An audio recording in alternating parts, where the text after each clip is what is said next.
Captain Drew Holstead stood frozen in his kitchen when a sharp notification broke the quiet. On the granite counter, Madison's tablet lit up. The shower upstairs was still running. She always took her time with that overpriced coconut shampoo. A preview of the message glowed on the screen. Send another /dill to 0000, or your husband finds out your dirty little secret. Drew's coffee mug slammed onto the counter. He'd been away for 3 days on a logistics assignment, and somehow Backdoll 500 had disappeared from their joint account. That morning, Madison had brushed it off. Just helping Sarah with her rent, she'd said, refusing to meet his eyes. But Drew knew every wife in their circle. There was no Sarah. The tablet buzzed again. Don't test me, Madison. I have photos. He memorized the number. Local code. Footsteps upstairs signal the shower's shutting off. Did you say something? Madison called down. Just talking to myself. Drew replied evenly. Coffee's ready. But his mind was already in tactical mode. The next morning at the base, Drew spread 6 months of bank statements across his desk. A pattern emerged. First small transfers to Saint services, then larger ones. Last week's Backdoll 5,000 withdrawal fit neatly. At lunch, Madison texted going out with the girls back around 3. Love you. Drew called Marcus from my tea. I need a GPS tracker. Discreet. 20 minutes later, Drew slipped a coin-sized device into Madison's heavy leather keychain. She would never notice. That night, Madison cooked his favorite dinner, dressed up, touched his arm constantly, too eager. Is everything perfect?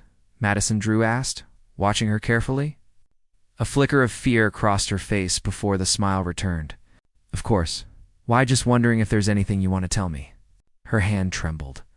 Like what? Like where the money's going? Tears welled, but her words wavered. It's complicated. Then she bolted upstairs. Phase 1 complete, Drew thought. Now came surveillance. Over the next week, the trackers showed a routine. Commissary, Starbucks, nail salon, except Tuesday and Thursday afternoons. Her car always stopped for over 2 hours at Desert Winds Motel. On Friday, Drew followed. He parked behind trucks, watching Madison's Camry arrive, followed by a black Silverado. The man stepping out was Kyle Tripp, a defense contractor, married to Serena. Drew's jaw clenched as he watched Kyle lean down and kiss Madison. They disappeared into room 127. 2 hours later, Drew bribed the motel clerk. Flashing military ID and a Backdoll 50, she confirmed Kyle had been renting that room for months. Always. With the same blonde. Now the picture sharpened. Madison and Kyle were having an affair, and someone likely Serena was blackmailing Madison. Drew dug deeper.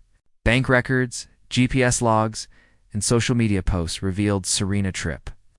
Yoga instructor, polished military wife, posting bitter quotes about betrayal, flaunting expensive new purchases. She wasn't just angry, she was fighting back. One evening, Drew trailed Serena to a coffee shop.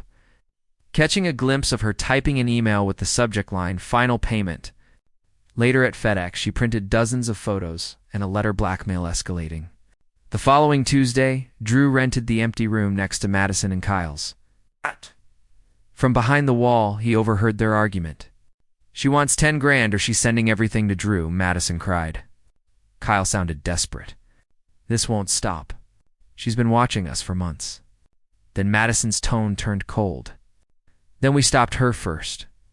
Kyle hesitated. You can't be serious.